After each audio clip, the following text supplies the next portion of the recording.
జనరల్గా vote on account బడ్జెట్లో పూర్తి స్థాయి కేటాయింపులు ఉండకపోయినప్పటికీ కొత్త ప్రభుత్వం కాబట్టి సంపూర్ణంగా వారి యొక్క విధి విధానాలను రేపు ఫ్యూచర్లో రాష్ట్రంలో ఈ వచ్చే 5 సంవత్సరాల కోసం మరి ఎటువంటి కార్యాచరణ చేపడతారు, ఈ ప్రభుత్వం యొక్క ఓవరాల్ దృక్పథం ఏంటి అని తెలిసేటటువంటి బడ్జెట్ కాబట్టి మేము చాలా ఆశించినాం.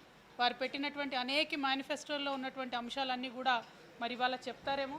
కేటాయింపులు ఇంపార్టెంట్ కాదు, కానీ వారి యొక్క అవుట్లుక్ ఎట్లా ఉంది, వారి యొక్క దృక్పథం ఎట్లుంది అనేటటువంటిది తెలుస్తుందని మేము అనుకున్నాం.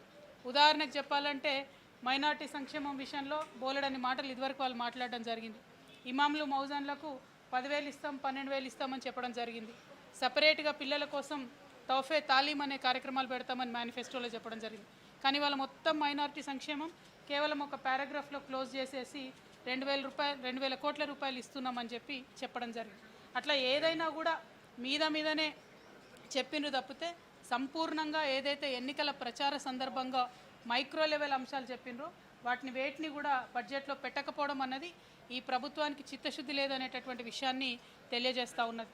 అదేవిధంగా ఈ పేర్లు మారుస్తాం, ఆ చిహ్నాలు మారుస్తాం అనే అంశాలకు ఇచ్చినటువంటి ప్రాధాన్యత, మరి ఇదివరకు చేసినటువంటి వాగ్దానాలు వాటికి సంబంధించినటువంటి కేటాయింపులపై పెట్టకపోవడం అన్నటువంటిది శోచనీయంగా మేము భావిస్తూ ఉన్నాం. ఓవరాల్గా ఈ రాష్ట్రంలో కొత్తగా ఏర్పడినటువంటి ప్రభుత్వం పాత పేర్లను మార్చి కొత్త పేర్లను పెడతామంటున్నారు తప్పితే ప్రగతి యొక్క గేర్లు మార్చేటటువంటి విధానాన్ని వాళ్ళు ఎన్నుకోలేదు.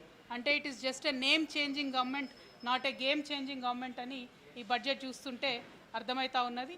ప్రధానంగా మహిళలకు, అదేవిధంగా యువతి యువకులకు షాదీ ముబారక్ పేరు మీద ఇదివరకు ₹1,00,000 కేసీఆర్ గారు ప్రభుత్వం ఇస్తే మేము అధికారంలోకి రాగానే ₹1,00,000 ఒక తులం బంగారం ఇస్తామని చెప్పినారు. అది ఆన్ గోయింగ్ ప్రోగ్రామ్, ఎంతమంది ఏంది అన్నది ఎస్టిమేషన్ ఉంటుంది, కానీ దాన్ని కనీసం మెన్షన్ చేయలేదు. అట్లానే షాదీ ముబారక్ 1,60,000 ఇస్తారని చెప్పారు, కనీసం అది మెన్షన్ చేయలేదు. ఆశా వర్కర్స్ ఉంటే మిమ్మల్ని గవర్నమెంట్ ఉద్యోగులుగా చేస్తాము, 18,000 జీతాలు ఇస్తామని చెప్పినారు, అది కనీసం మెన్షన్ చేయలేదు.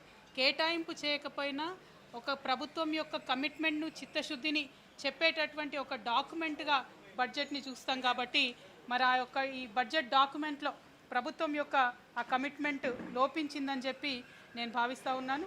అదేవిధంగా అనేక వర్గాలకు సంబంధించినటువంటి సంక్షేమానికి సంబంధించి కూడా సంపూర్ణమైనటువంటి అంశాలను చర్చించకుండా ఎంతసేపు పోయిన ప్రభుత్వాలను విమర్శించడానికే ఈ బడ్జెట్ పరిమితం అవ్వడం అన్నది ప్రజలందరూ కూడా గమనించినారని చెప్పి నేను భావిస్తూ ఉన్నాను.